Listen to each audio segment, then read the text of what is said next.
नमस्कार। नुआपड़ा लेखिला नुआ इतिहास बहु कल्पना जल्पना करुथिले अनेक अनेक संदेह भी थिले। निर्वाचन फल अप्रत्याशित बोली अनेक कहउछंती।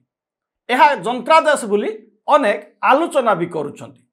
सबु परे भी गोटे कथा जो जीता ओई सिकंदर।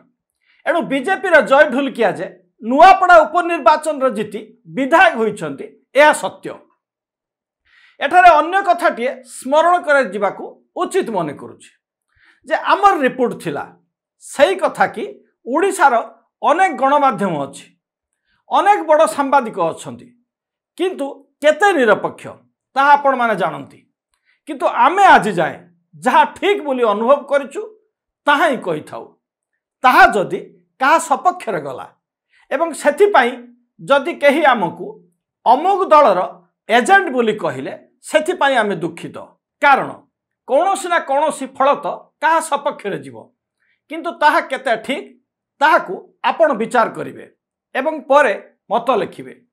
एथि पई कहूछु कि आमे पूर्वरु निर्वाचन फल आकलन करथिलु एवं कहिथिलु जे नुआपड़ा रे बीजेपी जितिबो एवं जितिबार मार्जिन केते रहिबो तार गणित भी आमे कहिथिलु एवं एक कथा भी कहिथिलु।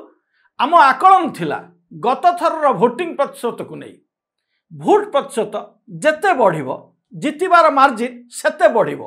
सेही आधार रे आम आकलन एकदम सत्य हला। जने सांबादिक भावे आमे जहा सत्य ताहा ही कहिबु बा देखाइबु, ताहा का सपक्ष रे जीव बोली आमे सत्यर कंठरोध करिवा माने कोन सांबादिकता।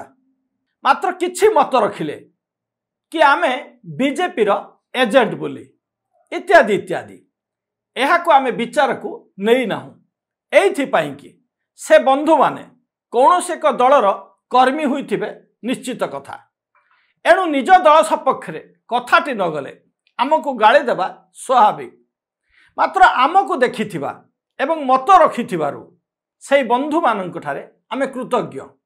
आशा करूछु गोटे निरपेक्ष गणमाध्यम संस्था भावे आमको विश्वास को नहीं पारिबे एवं आमर विभिन्न रिपोर्ट को देखिबा पाई OdiaNews.live को शेयर करि पारिबे, सब्सक्राइब करि पारिबे। नमस्कार। अधिक जानिबा पाई आम चैनल को लाइक, शेयर, सब्सक्राइब करबा को आदौ भूलंतु नाही। सतेज खबर, सठिक खबर आमे देखाइबो खबर पछर खबर।